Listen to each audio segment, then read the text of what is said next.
innovator brochure for Technotex 2015.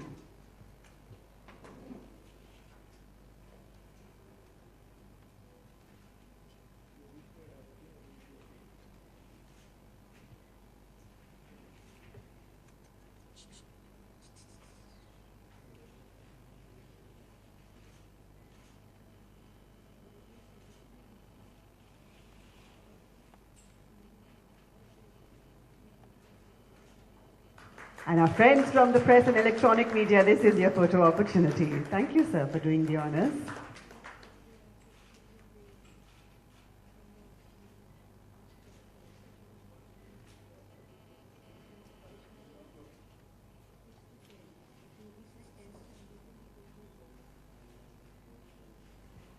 Thank you, gentlemen. Thank you. And thank you, sirs and ma'am. Please take your seats. Well, here's to a spectacular Technotex 2015. I'd now like to invite forward Mr. Vinay Mathur. Yes, yes. Sir Maharashtra के लिए कुछ package आपने जैसे north eastern state के लिए विशेष package Maharashtra technical textile एक महत्वपूर्ण sector है और महाराष्ट्र मेरे ख्याल से जितनी भी हमारे इस उद्योग से जुड़ी हुई कंपनियां हैं अधिकांश महाराष्ट्र में ही हैं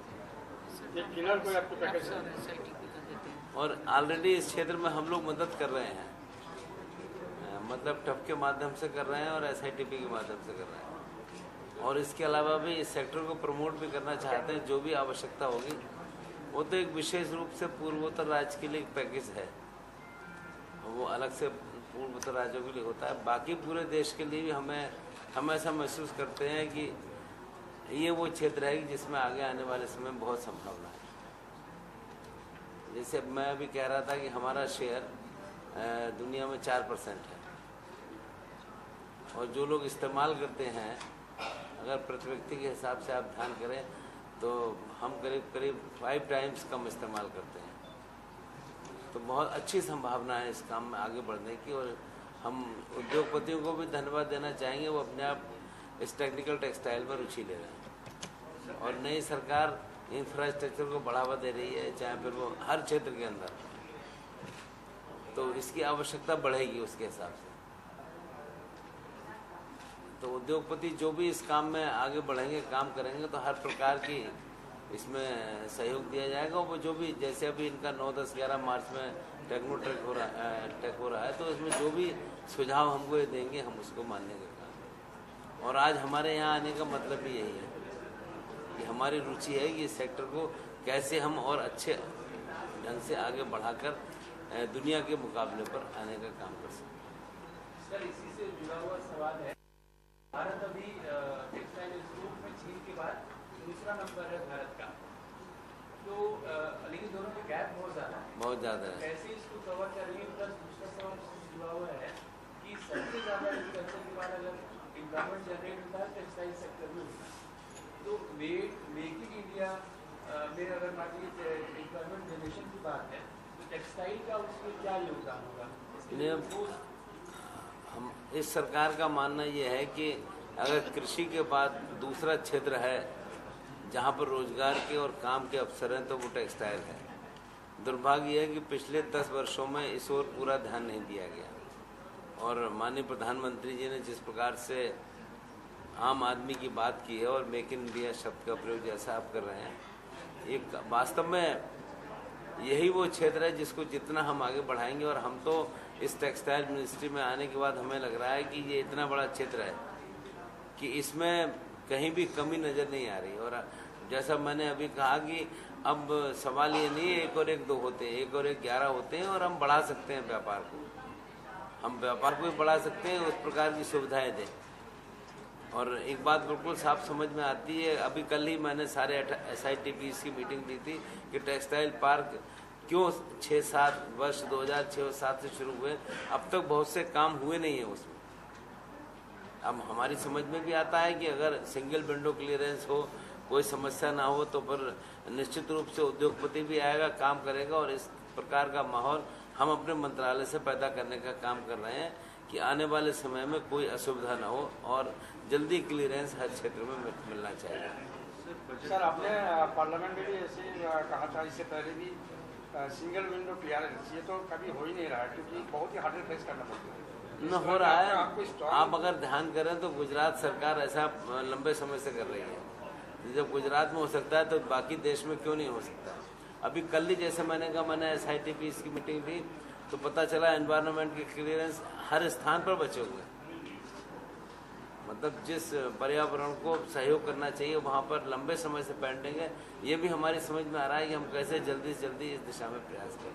बजट का प्रोसेस स्टार्ट हो गया था, एंटी डंपिंग पॉलिसी में कोई चेंजेस बजट में देखने वित्त मंत्री बताएंगे साहब, हमारा जो सुझाव है ना, हम इसमें कुछ नहीं बोले।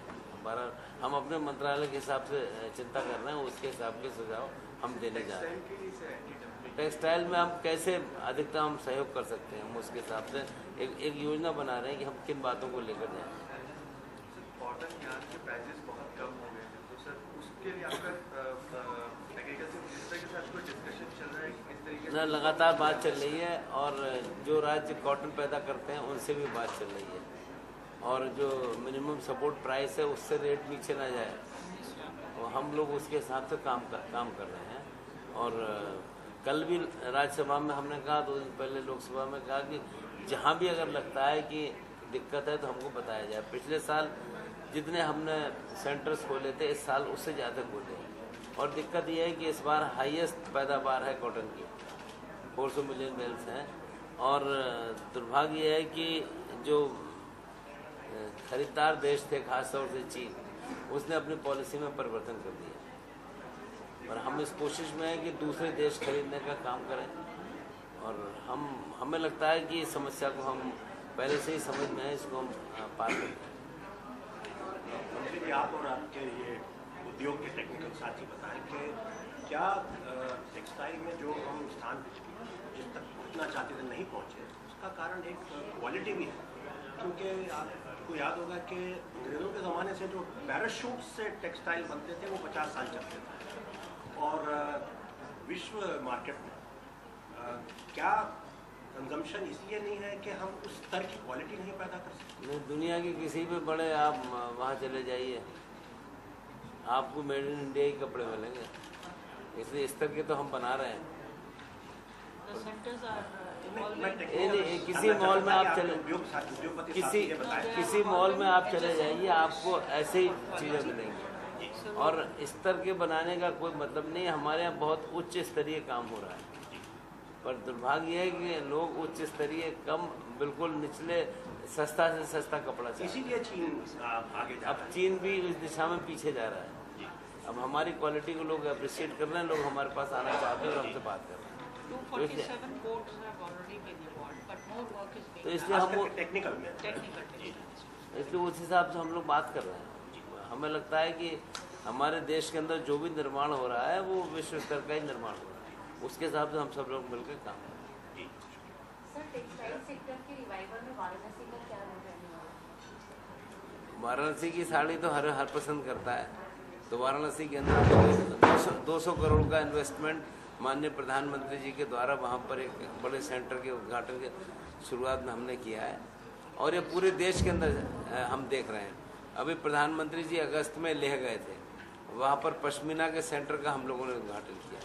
जैसे हाँ, और जैसे अभी मैंने ये कहा कि पूर्वोत्तर राज्यों के लिए एक अलग से हमने योजना बनाई है। हम अभी त्रिपुर गए थे कुछ दिन पहले, पता चलता है वो बिल्कुल टेक्सटाइल की हब है। तो महाराष्ट्र हो, चाहे गुजरात हो, चाहे फिर आंध्रा हो, तेलंगाना हो, चाहे तमिलनाडु केरल का क्षेत्र हो, हम आइडेंटिफाई कर रहे हैं वे क्षेत्र कि जहाँ पर इसको बढ़ावा दिया जा सकता है और क्या सहयोग हम कर सकते हैं। टेक्सटाइल क्लस्टर्स की बात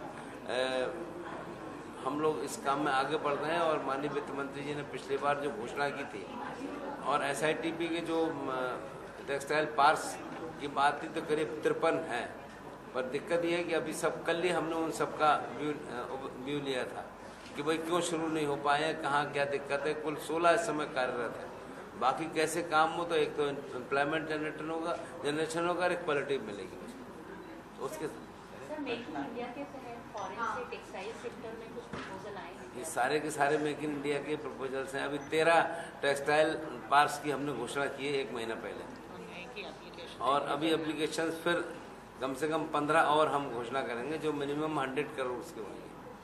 और उसमें गवर्नमेंट की सब्सिडी भी 40 करोड़ की होगी। सर फॉरेन से कोई इन्वेस्टमेंट का प्रपोजल है टेक्सटाइल सेक्टर में? टेक्निकल टेक्सटाइल के लिए we are facing a major problem. Raw material is higher duty rate and the finish product is coming at a very cheap rate of 3%. So all the multinationals are continue to import diapers and technical textile में अगर ये कोई problem है तो जो इस काम में लगे हैं उनसे हम मिलकर बात करेंगे और क्या सुविधा दे सकते हैं हम कोशिश करेंगे उसमें। पीपी और पॉलिएस्टर दोनों पे 7.5% से ड्यूटी है और डायपर्स और जो एंड प्रोडक्ट है वो सारा 3% में आ रहा है। आप बताइएगा हमें। तो आप सबका बहुत बहुत धन्यवाद, आपका सहयोग निरंतर मिले। Thank you. सर कई सारे फार्मर्स भी ऐसे हैं कॉटन टेक्सटाइल इंडस्ट्रीज के जो अभी सुसाइड या इस तरह की घटनाएं सामने आ रही है, उसके लिए भी आप किसमें क्या है? बहुत सारे किसान भी ऐसे हो रहे हैं, बहुत सारे किसानों की आत्महत्या की घटनाएं भी सामने नहीं, ऐसा ना, हम इस ओर बहुत सतर्क हैं। केवल कॉटन के किसान की बात हो सकती है तो फिर चाहे तेलंगाना हो या आंध्रा हो या महाराष्ट्र हो, हम लगातार टच में हैं और हमें ऐसा नहीं लगता है कि मैं कोई इसका प्रतिवाद नहीं करूंगा, पर कोई ऐसी बड़ी घटना अभी सामने प्रकाश में नहीं आई। MSP सब जगह चल रहा है और 4050 रुपया जो रेट MSP का तय है, जो जहां बेचना चाहे वहां लेकर जाए, उसमें सहयोग कर रहे हैं। और हमारे हम और अब तक 19 लाख से ऊपर हम लोग खरीद भी चुके हैं। कॉटन टेक्सटाइल की ग्रोथ की बात करें तो एक पॉइंट यहाँ पर ये भी आ रहा है कि पावर लूम्स रन करने के लिए हमें इलेक्ट्रिसिटी होगी, पावर लूम्स रन करने के लिए, लेकिन बहुत जगह पर इलेक्ट्रिसिटी की भी शॉर्टेज है, बहुत सारी प्रॉब्लम्स हो रही है। और राज्य का विषय है, बिजली मिले, बात आपकी सही है। ये तो देश के बहुत से स्थानों पर बिजली की पावर की समस्या है, बात आपकी सही है। 2020 तक 100 बिलियन तक रीच करने का टारगेट रीच करने का एक सर्वे के तहत ये बात सामने आई है। क्या लगता है कि ये टारगेट अचीव हो पाएगा या फिर किस तरह? आप देखते रहिए, आप चिंता एक्सीड होगा।